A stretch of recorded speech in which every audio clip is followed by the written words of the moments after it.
original funky drummer. Me.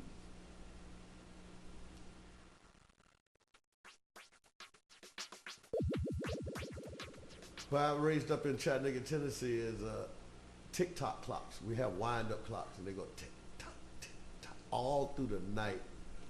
Pitch black dark, like pitch black.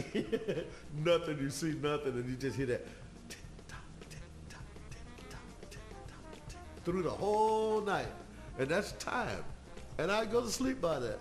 And then to wake up to a factory that would make wooden cases, and they had a chimney that would go shoot puffs of smoke out, and we lived in was surrounded by mountains, a valley, and so when this thing would go, it would go poof, and it'd hit the mountains and come back and go poof, boom, poof, boom, poof, boom. So that had a rhythm. Washing machine, slush, slush, slush, slush, slush. That had rhythm. So, and the train tracks. I was raised up around all those rhythms, and I used to walk in time with them. That was my rhythm, and I just started doing it. That was it. That's how it happened. And I don't ask questions about it like you all do, but I don't. That's all I can tell you is that's the way it started. By me being raised around those type of rhythms and hearing them. I was born. My mom had me in Chattanooga, Tennessee, at Lango Hospital, and I was like a little bitty baby boy come out screaming, and I've been screaming ever since. And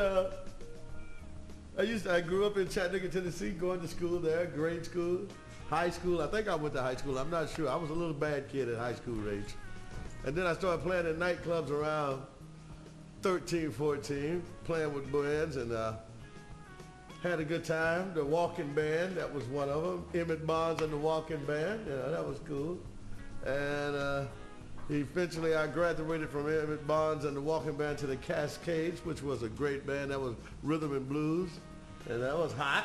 So that was like horns and stuff then. And that was good, and we played behind people like Otis at that time. And so I got to meet Otis, and Otis lived in Macon, Georgia. So I split from Chattanooga, Tennessee, probably at the age of 16, something like that, and went down to Macon, Georgia, started living down there with Percy Welch, Eddie Kirkland, guitars, hot guitars. And I started a band down there with them. At least they started a band, and I was in it. And then I used to go out on the road with Otis while I was down there. He was with artist Walter,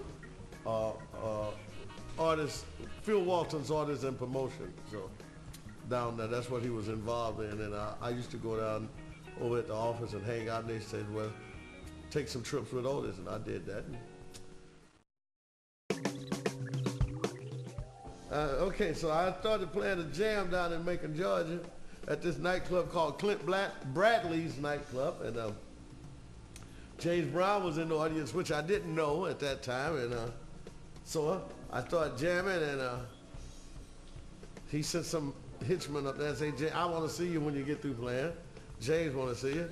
I said, okay, I played another song. He sent somebody else and said, James want to see you. So the next time, James came up to say, hey man, I want to talk to you when you finish. So I met Brown that way and all that stuff. So, and that was my life with James Brown until he says, I come from Chattanooga, Tennessee, like I said, after Green Thumb, and they tell me to get ready, we're going to New York City.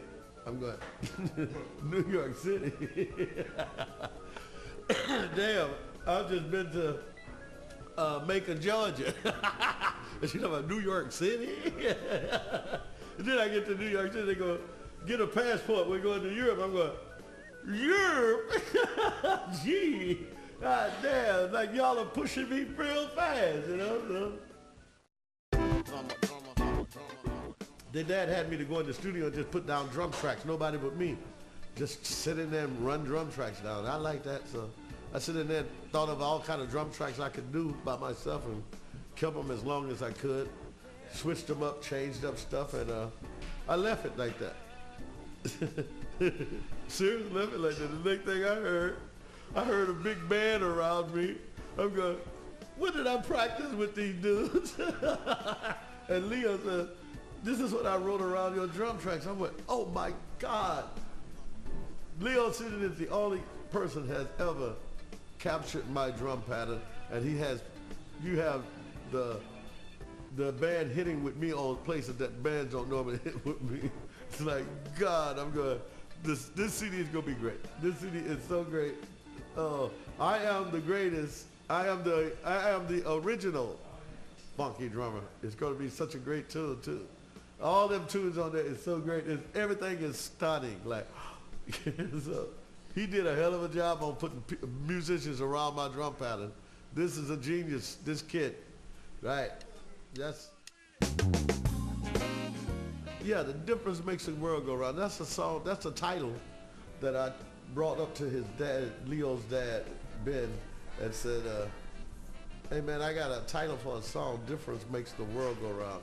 And he says, okay, let's work on that. So he puts things together and we start talking about it, because differences still makes the world go round. Because if everything was the same, probably the world stopped spinning. You know, like, everybody would not like the same things. would like the same things, but differences, it's a way of life. It's life in general. And that's a great song on that too. We talk about it like we're talking now, and I like it. And it's a funny tune in a sense, but it's the truth. And, that's one great tune on there too, but just one of them. And I Am the Original Funky Drummer is just another one. So it's so much great stuff on that CD that you got to check it out. It's one of the greatest CDs that I've been involved with, and I am stunned myself. I wonder how I'm going to repeat all this stuff.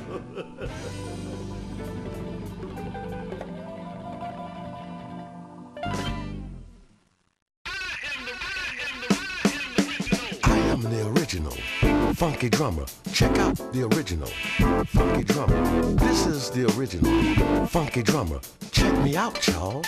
Funky drummer. I am the original funky drummer. Check out the original funky drummer. This is the original.